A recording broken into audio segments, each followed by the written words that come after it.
circle of eternity. In a foreign land and bygone age, there was a whispered tale of a tome of arcane knowledge, a grimoire of ancient and forbidden lore. This horrific book, bound in tattered leather and emblazoned with strange symbols and incantations, was said to hold the secrets of summoning a powerful and terrifying creature, a being of immense power and malevolent intent. For generations, it had been passed down through secretive cults and occult practitioners, each one guarding its secrets with jealous fervor. Alyssa, a young woman of curious and ambitious mind, became obsessed with the book and its promises of power and wealth. She spent months studying the ancient ritual and gathering the necessary materials, including the blood of virgins, the hearts of the innocent, and the eyes of the blind. She went to great lengths to acquire these materials, even resorting to murder and sacrifice and God knows what else. Finally, Alyssa looked at the summoning circle she had drawn on the floor of her basement. Shrouded in darkness and secrecy, everything was well prepared. She started to recite the incantations and made the offerings as outlined in the book. The ritual was long and grueling, and Alyssa was covered in blood and sweat by the time she came near its conclusion. As she reached the final stage of the ritual, an eerie wind began to blow through the room.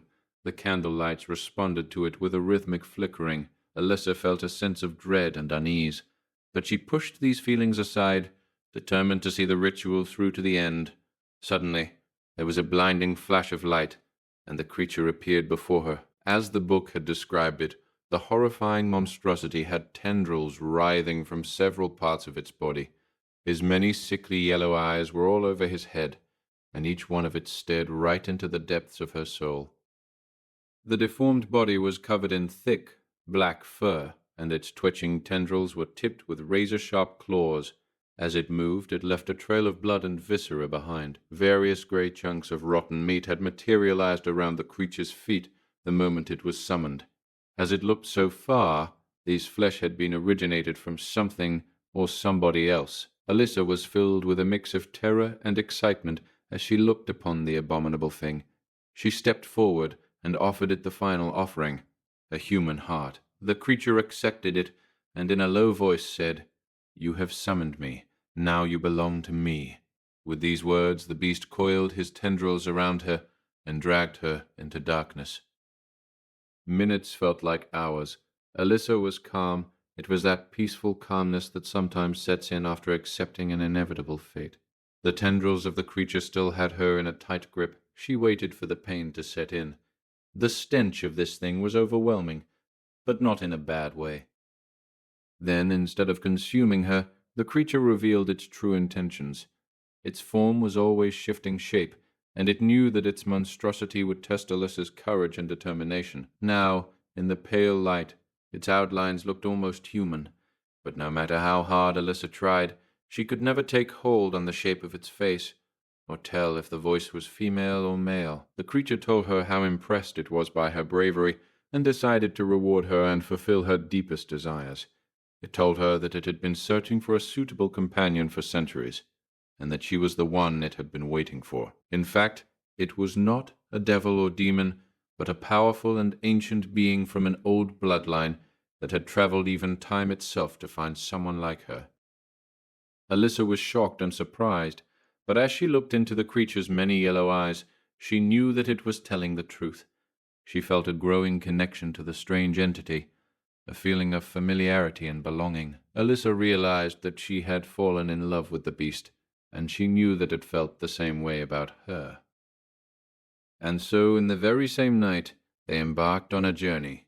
The hunger for discovery and dark adventure was drawing them to the most hidden corners of the world, striving for nothing less than to unlock the deepest secrets of the universe. And from the first days they were bound by a strange love that transcended time and space. A bond crafted by such love will for sure withstand until eternity must end. However, as time passed, Alyssa began to notice that the creature was not as truthful and benevolent as it first seemed. It was a master of illusions and manipulation, and with cunning treachery it had been slowly altering her perception of reality. She started to see the world in a twisted and distorted way, and her own appearance began to change accordingly. Alyssa's once beautiful face slowly withered away, becoming more and more monstrous with each passing day. She became consumed by a hunger for blood and death, just like the creature she loved. Insidiously, Alyssa started to do terrible things. The beast used its illusions to make her victims believe they deserved it, and the brood from the stars, always lurking in the shadows, enjoyed their sufferings. She became spellbound in a cycle of violence and death, unable to break free from the creature's grasp, forever consumed by her love for it and her fear of losing it. She couldn't see that she was becoming a monster herself, and her soul was slowly being consumed by darkness. And so, Alyssa became more and more like the creature she had summoned years ago. She reveled in the power and control she had over others, using her own illusions now to manipulate and dominate those around her. She became feared and reviled by those who crossed her path, and soon they were forced to flee into hiding. The creature, her companion and lover, had become her master.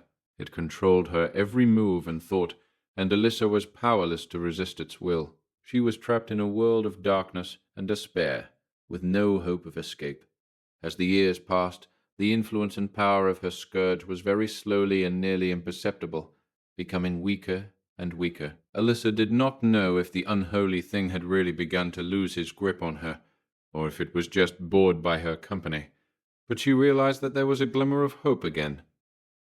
She remembered the girl she once was, before the beast had begun to consume her soul. She felt her love for knowledge and adventure again, and she knew that there was still a spark of that girl within her. Determined to break free from the creature's hold after all these years, Alyssa began to study the ancient grimoire once more. She searched for a way to banish the creature and reclaim her freedom. She spent countless nights poring over the pages of the book, searching for a way to break the ritual and send the creature back to the abyss from which it came. Finally, after many long months of study and experimentation, Alyssa discovered a ritual that would banish the creature for good. She gathered the necessary materials. After all her wicked research and expeditions, most of them were already in her possession. Then, at one night, when the creature was resting in its dark abode, she silently embarked to perform the ritual in secret, deep in the woods, where no one would find her or disturb her doings. As she recited the incantations and made the offerings, the creature began to writhe in pain, screaming and skittering around its nest in panic. It knew that its hold on Alyssa was slipping, and it fought with all its might to keep her under its control. But Alyssa was stronger now, and she refused to be a prisoner any longer. With a final burst of power, the ritual was complete. But as the creature vanished, Alyssa sensed that the ritual had also lifted the veil of magic and revealed her true form. She saw herself as the monstrous being she had truly become, twisted and corrupted by her master's influence. The ritual had not only banished the creature, it had also sealed her fate in return. As she stood there, alone in the woods, Alyssa knew that she could never return to the world of man. She knew that she would have to spend the rest of her days hidden, forever haunted by the things she had done. And so Alyssa disappeared into the shadows, hiding in her demise. But the people of the nearby villages whispered of a demonic beast that roamed the woods at night. She became a legend of darkness and terror, and it is told that this was the price that had to be paid for the power that the once beautiful girl had sought. The next days and weeks, Alyssa's mind was foggy and in a trance-like state as she slowly recovered from the dark magic's influence. How was she so focused on defeating the creature that she had not realized herself had changed that much? Alyssa wandered the woods, lost in her despair, horrified by the things she had done, the lives she had taken, a trail of blood in her wake. She was a monster, a creature out of a fever dream, feared and exiled because of her hideous form. It was obvious that returning to her old life was no option anymore. As she drifted along, she began to notice that some strange changes were happening to her mind and the world around her. Everything looked different, more vibrant and colorful, like there was a second layer of existence shining through to our reality. Over time, her world became like an endless hallucination, and Alyssa could not tell how many days had gone by anymore. She slowly lost all sense of self and time, dimensions and realities interwoven, distant memories of a better past. They all became a blurry mess over time. Her mind and thoughts moved only slow, like every word in her head was sticking in some thick black tar, and had to fight its way out of it to see the light of day. She tried to recall her name. She was pretty sure that she had a name. Her hand came to rest on the powerful talisman around her neck. She lifted it up, and as her gaze fell upon its interlocked form, a sudden heavy pain exploded in her head. Then all the memories came rushing back in, as if some seal or gate had been broken. She was Alyssa, a woman, and a master of the mystic arts. She had to hold on to these memories. There has to be a way out of this circle of despair, she thought. If she could find a way to break the cycle, a passage only for her to find. And then there it was, a glimpse of hope again. The hidden secrets in all the magic knowledge and artifacts she had sought out and collected in the past dark ages of her existence. Somewhere in there had to be a solution, that one overlooked spell that would make all the difference. And so Alyssa opened once more the dark and forbidden books she had started to collect so many years ago. Her hands came across her old grimoire, trembling.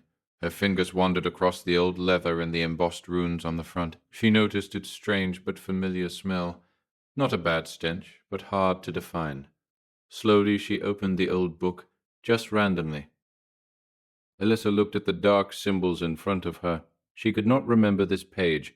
This ritual had never before occurred to her. Was it even in there in the past? While she was pondering over this mystery, she started to whisper, "Alyssa? I am Alyssa." She repeated this word several times, like a mantra, while she stared hypnotized at the open book in front of her. Slowly she began to understand what she was looking at. This ritual, could this be her pathway to salvation? Her heart felt as if it was going to explode out of her chest at any moment.